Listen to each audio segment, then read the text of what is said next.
অনেকদিন আগের কথা। জঙ্গলে একটা ভূত ছিল। সে ছিল ভীষণ পেটুক।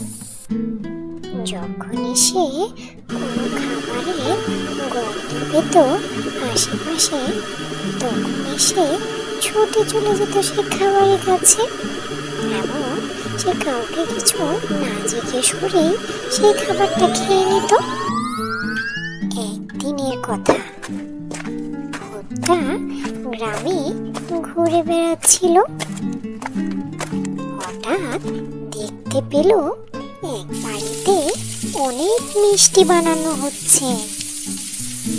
কিছু একটা আনতে ঘরের ভিতরে সেই রাঁধুনি গেল। কড়াইয়ে গরম মিষ্টি। ভূতটা ভাবলো, এই তো সুযোগ, দু একটা খেয়ে নি, কেউ কিছু জানতে পারবে না। ভূত করলো কি, কড়াইয়ের মধ্যে হাত। কিছু না বুঝেই না চিন্তা করে মিষ্টি খাওয়ার লোভে পড়ে আর অমনি হাত গেল পুড়ে।